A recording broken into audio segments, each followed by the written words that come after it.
नमस्कार विद्यार्थी मित्रांनो, युनिक गुरुकुल क्लासेसमध्ये आपलं सहर्ष स्वागत आहे. तर काही विद्यार्थी मित्रांचे मला व्हॉट्सअप मेसेजेस आलेले आहेत की सर, ट्रिगोनोमेट्री जो चॅप्टर आहे त्याच्यामधला प्रॉब्लेम सेट जो आहे ती गणितं तुम्ही एकदा रिवाइज करा. तर ती गणित आपण बघूयात किंवा त्याच्यामधलं पहिलं उदाहरण प्रॉब्लेम सेट मधलं ट्रिगोनोमेट्री फार महत्वाचं आहे. पहा, याच्यामध्ये LHS पाहिले असेल, sec theta in bracket 1 minus sine theta and second bracket sec theta plus tan theta is equal to 1. म्हणजे आपल्याला हे सगळं सोडवायचं आणि आपल्याला उत्तर काय आणायचंय 1. तर पहा, LHS बरोबर घेऊयात आपण.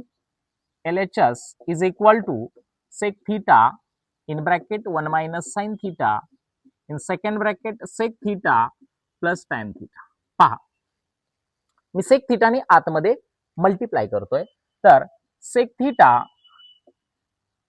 ने आतमध्ये मल्टिप्लाय केलं तर sec theta into 1 sec theta minus sec theta into sine theta second bracket as it is sec theta plus tan theta. Okay, इथपर्यंत काय अडचण?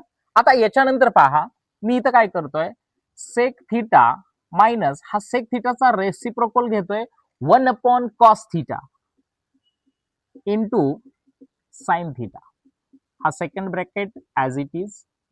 आपल्याला हे सगळं सोडवायचं आहे आणि RHS 1 दाखवायची. तर पहा, इथं सेक थीटा मायनस 1 ने साइनला मल्टिप्लाय केलं तर sine theta divide cos theta, bracket complete. Second bracket मध्ये sec theta plus tan theta. आता sine theta upon cos theta याची किंमत आपण इथं काय पुट करणार?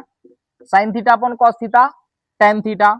सेक थीटा मायनस याची व्हॅल्यू आपण टाकतोय tan theta, second bracket second theta sec theta plus tan theta. इथं व्हॅल्यू आल्यामुळे आपल्याला इथं आपण लिहूया रिझन त्याचं, sine theta divide cos theta is equal to tan theta. आता पहा, एकदा मायनस आहे आणि एकदा प्लस आहे. म्हणजे एकदा प्लस एकदा मायनस असेल तर आपण कुठला फॉर्म्युला वापरतो? ए स्क्वेअर मायनस बी स्क्वेअर. म्हणजे याच्यामध्ये जे पद आहे तर काय लिहिणार? सेक वर्ग थीटा मायनस टॅन वर्ग थीटा. म्हणजे आपण हा फॉर्म्युला यूज करतो इथं. एकदा प्लस असेल आणि एकदा मायनस तर आपण हा फॉर्म्युला यूज करतो. हा लक्षात द्या. याच्यामध्ये आपण ह्याची किंमत निघली आणि आपल्या सगळ्यांना माहित आहे सेक वर्ग थीटा मायनस टॅन वर्ग थीटाची व्हॅल्यू आहे 1. म्हणजे इथं आपला फॉर्म्युला जो आहे तो आपण वापरलेला आहे. याची व्हॅल्यू आली 1 आणि आपली RHS देखील काय आहे? 1. अशाच पद्धतीची अजून उदाहरणं पाहायची असतील, युनिक गुरुकुल क्लासेसला लाईक करा, शेअर करा, सबस्क्राईब करा. धन्यवाद.